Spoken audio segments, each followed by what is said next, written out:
afternoon. My name is Joseph Lloyd and I source cars for people on a professional basis, hence the name of my channel, Lloyd Vehicle Consulting. 4 years ago, I was asked to come up with a series of videos that were filmed inexpensively. We don't use digital cameras, we don't use fluid head tripods, we don't use shotgun microphones, we wear tatty shirts, we just use a phone, but we look at cars that you can buy for a budget up to £1,000 only, and we very much enjoy ourselves. These are cars that might be in cosmetically bad condition. You might see oil leaks, rattly dashboards and cosmetic imperfections, but we go all over the country and we find these very inexpensive cars that you all seem to enjoy watching.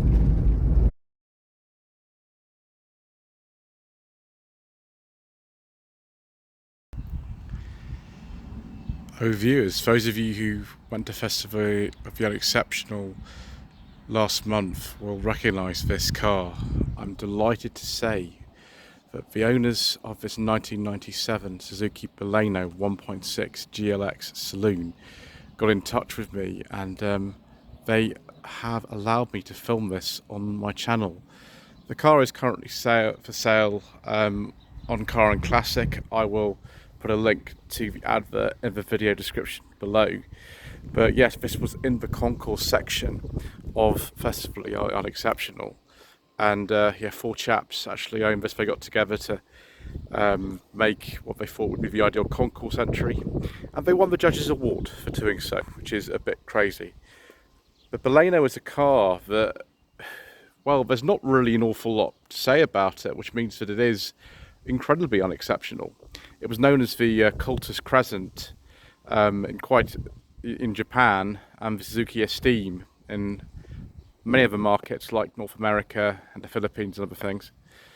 And it's well, there's really not much to say in a way. It just kind of is a very anonymous looking car, very much fitting in with the style that was around in the 1990s. But there are just none of these left. I can't remember the last time I actually saw one. The Saloon was the first one to come to market, and we'll open the boot and have a look inside, which we see an awful lot of stuff which would be required for winning Festival Unexceptional, cleaning products and all that sort of stuff, and you can fit loads of things in here.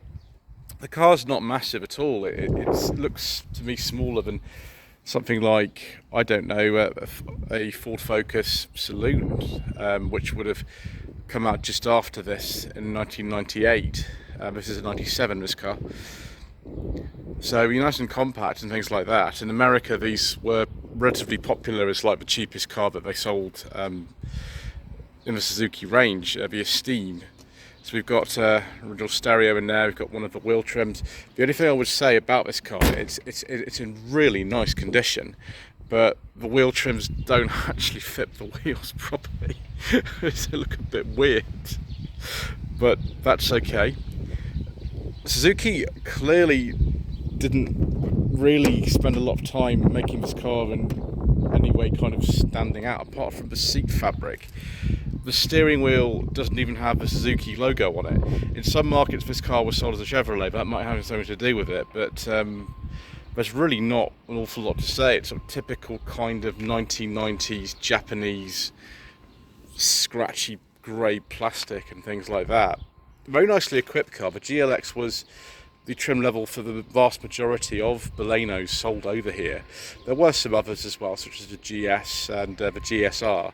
Most of them, particularly the Saloons of the Estates, were based on a GLX trim level, maybe a GLX Executive or an SE, but this was the main trim level, and the 1.6 was the main engine for these cars.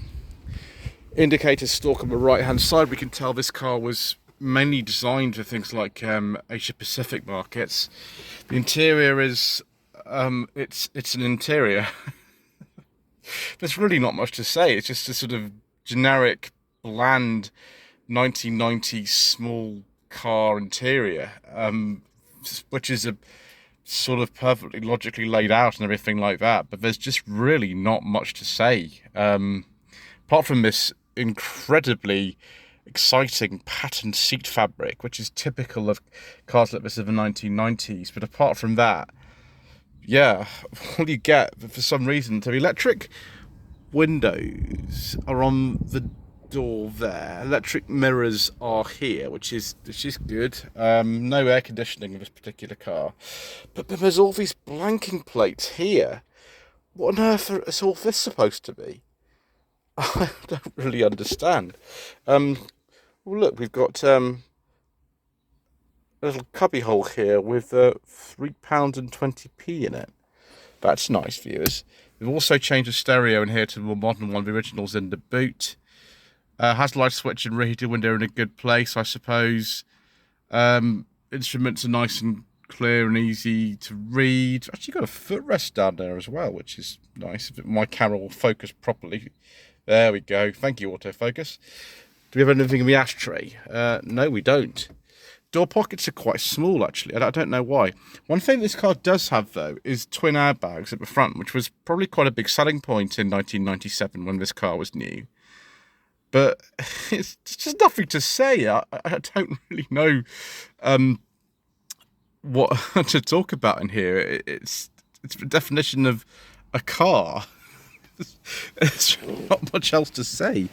I like the automatic power shop driver's window though. That's nice. Get in the back, I suppose. I think my favourite body style of these is the Estate.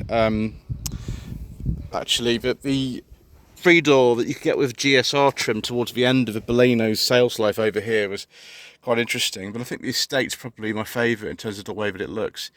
4 electric windows again. These interior doors just feel really cheap and nasty. I know this car was sold, in places like Indonesia and Pakistan and India and places like that. And I think it would probably make a bit more sense over there. They like these little saloons in places like that. Obviously with standard aircon and a bit like that. And a lot of them were actually made in places like that. In Pakistan and India, they were made quite a lot later than 2002, when this was discontinued in favour of the Suzuki Baleno in this country. I think in India they were made until 2007 or something. But there's not really, again, a lot to say. These seats do fold like that, which is good. There's an ashtray down here. Oh gosh, it's one of these ones like on a metro or something. But seat pockets, and not really a lot else to say, viewers. Yeah. Let's have a look under the bonnet, shall we? Maybe we can talk about that instead. So, this is the Suzuki G engine, I think they call this. It's a 1.6 litre engine developing 94 horsepower. I actually used to have a Vitara with this engine back in the day.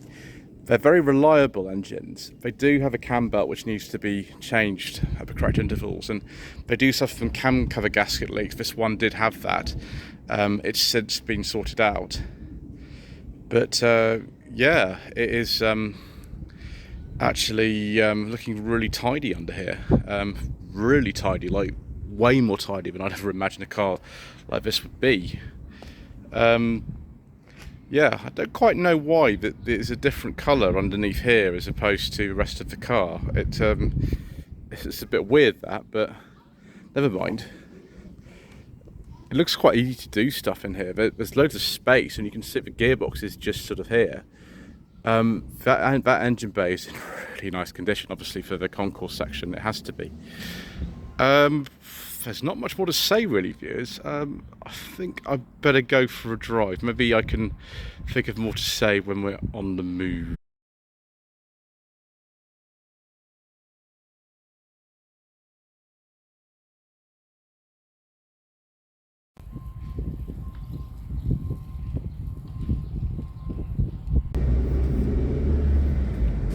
So, viewers, how does this incredibly rare Suzuki Baleno drive?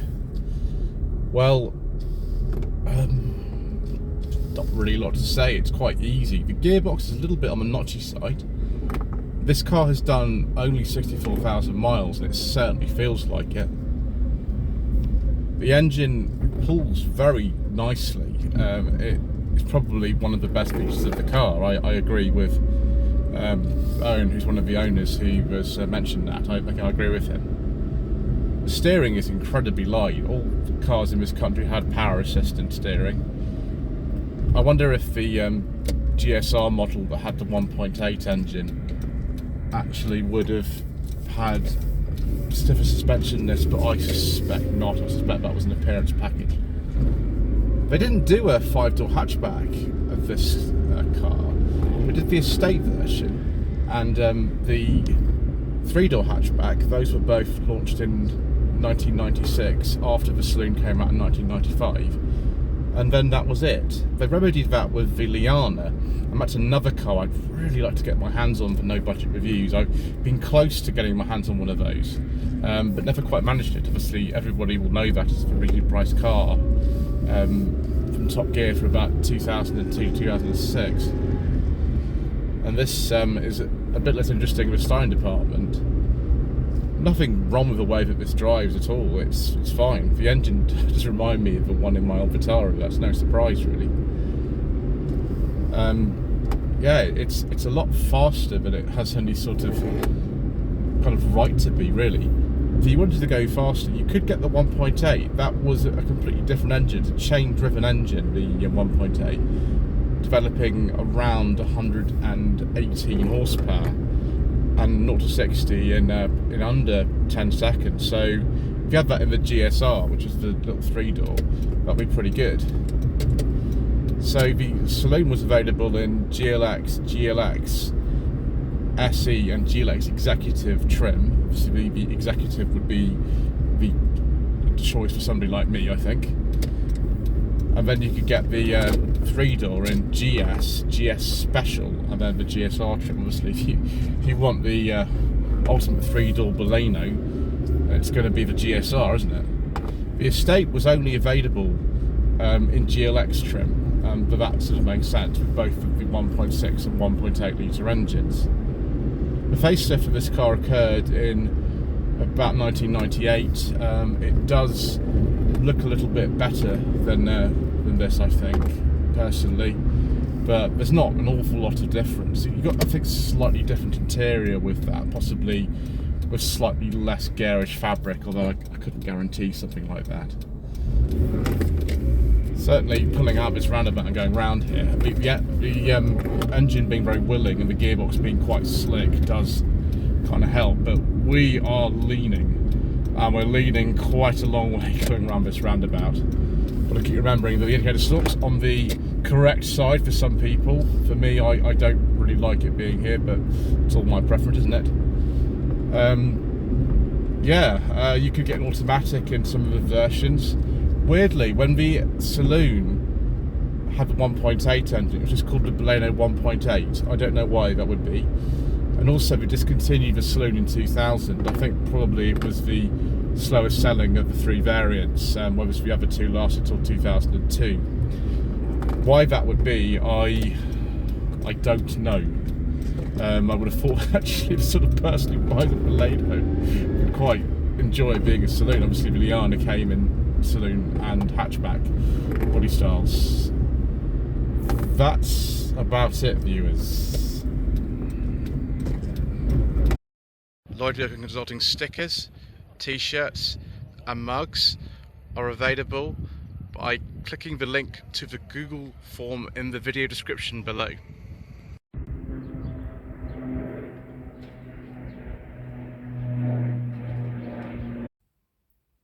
So viewers, let's look at some of the places where the Suzuki Baleno or Suzuki Cultus Crescent or Suzuki Esteem or Chevrolet Cassia or Chevrolet Esteem or Maruti Suzuki Baleno was made. This one I think was made in Japan. They're also made in Colombia, where they were called the Chevrolet Esteem. India, where it had the Maruti name. Indonesia, Myanmar, and Pakistan. Pakistanis really seem to like this car for some reason. This one does 0 to 60 in 11.1 seconds apparently, which is good. It feels quite nippy actually. It's a very strange feeling that this car is just about as unexceptional and bland as it's possible to get. It drives fine. It's quite rapid feeling, but this interior it's not horrible exactly. It's just very, very anodyne. But maybe you want something that's as anodyne as possible, and this will fulfill that need for you very, very well indeed. Anyway, thank you to Owen and Chris and the other two chaps who own this car at the moment for letting me have a go in it. I must say that a lot of the servicing work and the welding was done by a company called Rust Rehab in Swinton and Manchester, and they've done a superb job. Owen just asked me to mention that. But should you consider one of these with your hard-earned budget up to £1,000? Well, it depends if you can actually find one. There's not many of these around, and that's part of the attraction of driving something like this, as it's really rare, but just kind of blend into the background at the same time. And I quite like that. Anyway, thank you ever so much indeed once again for watching. Please don't forget to subscribe to the channel, like this video and comment below, and we shall see you again soon for more inexpensive motoring.